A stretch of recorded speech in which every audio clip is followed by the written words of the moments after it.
3. Saya Freddy Cornelius Sagala sebagai pemateri 4. Saya Bung Sabar Sinaba sebagai pemateri 5. Saya Jisman Munturan sebagai pemateri 6. Kemudian kami akan membacakan atau menjelaskan materi hasil dari kerja kelompok kami dengan judul respon elemen terhadap arus bolak-balik. Dengan pendahuluan dalam rangkaian listrik elemen seperti resistor, kapasitor, dan induktor memiliki respon yang sangat berbeda terhadap arus bolak-balik dibanding dengan respon mereka terhadap arus ala. Masing-masing elemen ini memiliki sifat unik yang mempengaruhi tegangan arus dan sinergi dalam rangkaian. Studi tentang respon elemen terhadap arus bolak-balik sangat penting untuk memahami cara kerja sistem listrik yang lebih kompleks, seperti rangkaian resonansi, filter frekuensi, dan pemrosesan sinyal. Pengetahuan ini juga menjadi dasar dalam perancangan dan optimasi perangkat elektronik, terutama dalam penggunaan elemen pasif dalam rangkaian AC. Baik, untuk materi pertama akan dibacakan oleh teman kami. Baik, terima kasih kepada moderator. Saya akan melanjutkan materi yang pertama, yaitu resistansi dan arus bolak-balik. Rangkaian resistor akan dialiri oleh arus bolak-balik apabila ia dihubungkan dengan sumber tegangan bolak-balik. Dalam arus bolak-balik, resistor berfungsi untuk menentukan potensial listrik atau pembatas arus listrik yang masuk dalam rangkaian. Di gambar ini kita dapat mengetahui bahwa resistor dilambangkan dengan huruf R akan kita hubungkan ke sumber tegangan AC yang dilambangkan dengan gelombang. Dan dari gambar ini kita dapat menyimpulkan rumus, yaitu P sama dengan P max sin omega T. Selanjutnya, pada rangkaian ini P dan I memiliki fase yang sama. Artinya P dan I mencapai nilai atau harga nol yang sama, nol dan maksimum secara bersama-sama. Hal ini membuktikan ketika sumber tegangan bolak-balik terhubung dengan resistor, maka besar tegangan resistor itu sama dengan tegangan sumber. Kita dapat melihat grafik resistor murni ini, di mana P dan I merupakan satu fase yang sama. Artinya, ketika P-nya dimulai dengan 0 derajat, maka I-nya juga akan dimulai dengan 0 derajat. Dan ketika P-nya adalah setengah gelombang, maka I-nya juga setengah gelombang.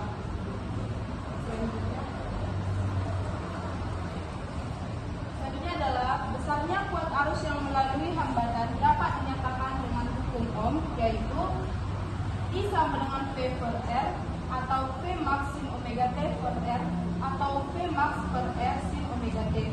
Jika P max R sama dengan I max, maka I sama dengan I max sin omega T. Keterangannya, P max adalah tegangan maksimum, I max adalah arus maksimum, R merupakan induktansi konduktor, W sama dengan kecepatan sudut, dan T merupakan waktu. Selanjutnya, lalu adalah contoh soal. Kita dapat melihat sebuah sumber arus sinusoidal AC memiliki frekuensi sudut 100 Rad per sekon dan mempunyai arus maksimum sebesar 10 mA. Maka arus yang terjadi pada selang waktu T per 600 sekon adalah penyelesaian. Setelah rumus yang kita dapat tadi, kita dapat menyimpulkan bahwa I maksimumnya adalah 10 mA dan omeganya adalah 100 Rad per sekon. Dan kita dapat memasukkannya ke rumus. I sama dengan I maksimum sin omega T. I sama dengan I yang 10 kali kita masukkan 10 dikali sin 100 kali V per 600. I sama dengan sin 10 dikali sin V per 6. I sama dengan 10 dikali sin 180 per 6. I sama dengan 10 dikali sin 180 bagi 6, 30 derajat. I sama dengan 10 dikali setengah. Yang setengah ini didapat dari sin 30 derajat. Maka 10 dikali setengah adalah 5 mA. Jadi penyelesaian dari soal ini adalah arus yang dapat ditemukan yaitu 5 mA. Selanjutnya akan dijelaskan oleh pemateri 2, yaitu Kartini Situmorang. Kita lanjut materi kedua, yaitu kapasitansi dan arus bolak-balik. Rangkaian kapasitor memiliki karakteristik dapat menyimpan energi dalam bentuk muatan listrik apabila ia dihubungkan dengan sumber tegangan searah maupun sumber tegangan bolak-balik yang akan menimbulkan resistansi atau reaktansi kapasitif. Besar nilai reaksi tersebut dapat dirumuskan sebagai berikut. Xc sama dengan 1 per omega C. Keterangan Xc sama dengan reaktansi kapasitif, V sama dengan kecepatan sudut, L sama dengan indukansi N4. Kita lanjutkan. Ketika tegangan kapasitor bernilai 0, maka mengakibatkan arus kapasitor berada di keadaan maksimum. Hal ini menunjukkan bahwa arus mencapai nilai maksimumnya seperempat periode lebih cepat dibandingkan ketika tegangan mencapai nilai maksimum. Dari pengertian tersebut, maka dihasilkan rumus kapasitor seperti arus yang mengalir pada kapasitor IC sama dengan omega Cp M sin omega P tambah 1 per 2 P sama dengan IM sin omega P tambah 1 per 2 P. Tegangan pada kapasitor Vc sama dengan Vm sin omega P.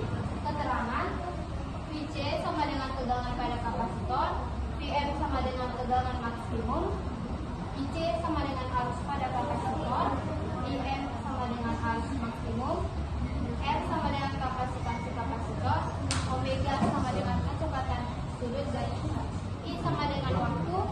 Pada materi yang ketiga kita lanjutkan kepada Jaki.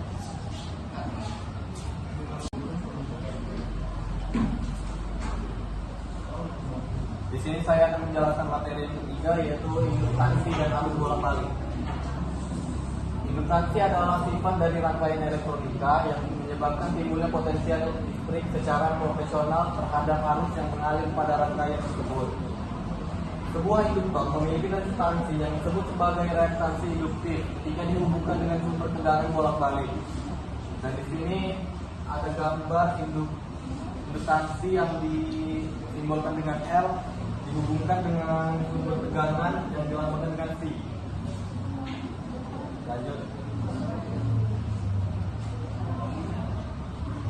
Reaktansi induktif ini tergantung pada frekuensi sudut arus dan induktansi sendiri dari induktor.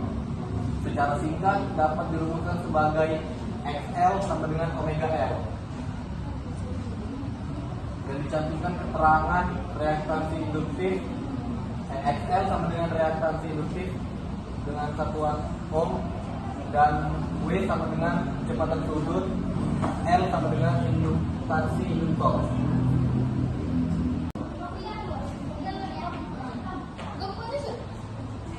Baik, materi selanjutnya yaitu fasor dan aljabar fasor. Fasor adalah vektor yang berputar pada kecepatan sudut konstan. Di sini OA adalah vektor yang berputar dengan kecepatan sudut konstan dan panjang yang mewakili tegangan keluaran puncuk E dan M. Kepala panah mengidentifikasi ujung fasor yang bergerak, dan ujung lainnya adalah sumbu rotasi. Berdasarkan konvensi, arah rotasi fasor diambil berlawanan arah jarum jam.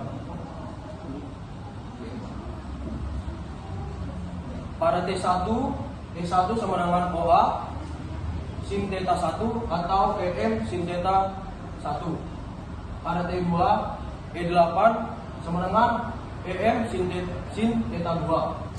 Dan pada T3 E3 sama dengan EM sin theta 3. Pada setiap saat ini level tegangan direpresentasikan oleh fasor atau vektor OA1 yang berhenti pada sudut theta 1, OA2 pada sudut theta 2, dan OA3 pada sudut theta 3.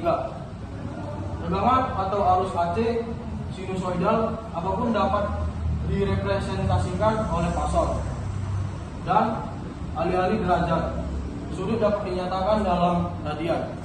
Materi selanjutnya akan dibawakan oleh Gonggong. Terima kasih.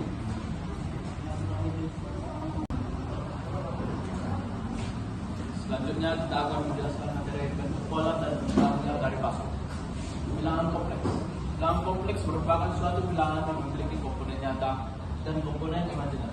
Dapat diteruskan dengan rumus P sama dengan A tambah JB, di mana A sama dengan bilangan nyata, B bilangan nyata juga, dan J bilangan imajiner.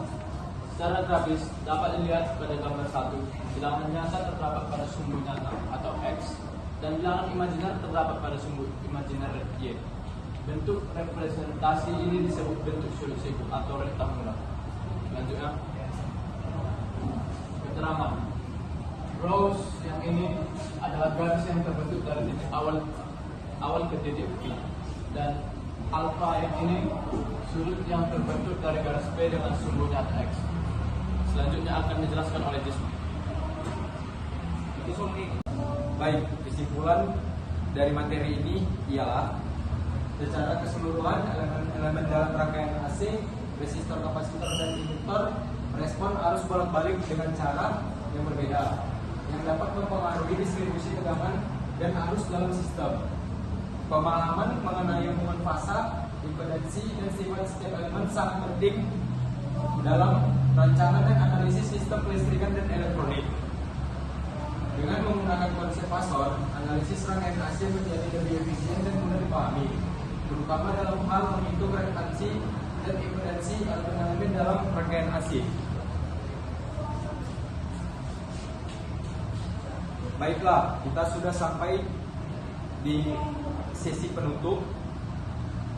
Terima kasih kepada audiens yang sudah mendengarkan, dan terima kasih kepada Ibu dosen, Ibu Afrita Amelia, sudah memberi kami kesempatan untuk mempresentasikan hasil kerja kelompok kami.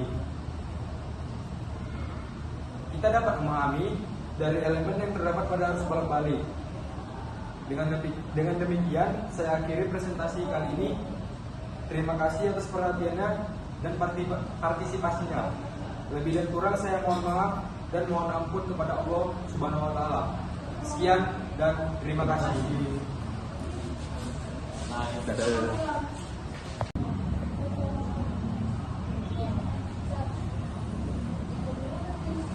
Saya akan melanjutkan materi B. Bilangan kompleks bentuk polar atau fasor. Bentuk polar merupakan bilangan kompleks yang dihitungkan dari bentuk rektangular atau sudut siku, di mana alfa dengan rho cos theta dan B dengan rho sin theta. B dengan alfa ditambah JB. B dengan B cos theta tambah J B sin theta. B dengan B sin theta ditambah J sin theta. Persamaan bentuk polarnya yaitu sebagai berikut.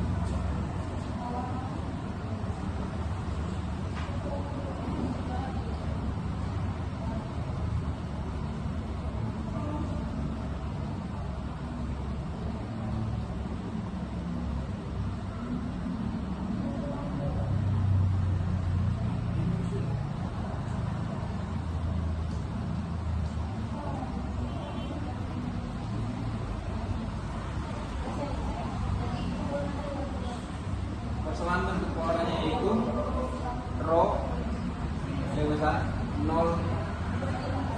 derajat rho dengan akar kuadrat A pangkat 2 ditambah B pangkat 2, delta derajat dengan tan min 1 B dikurang B per A. Materi selanjutnya, persamaan transformasi bentuk rektangular ke polar yang terlalu banyak menyulitkan kita untuk menghafalnya. Tetapi tidak sesulit yang dilihat, cukup paham persamaan rektangular berdasarkan letak koordinat pada koordinat kartesius. Persamaan bentuk rektangular untuk masing-masing koordinat dapat dilihat pada gambar di bawah ini.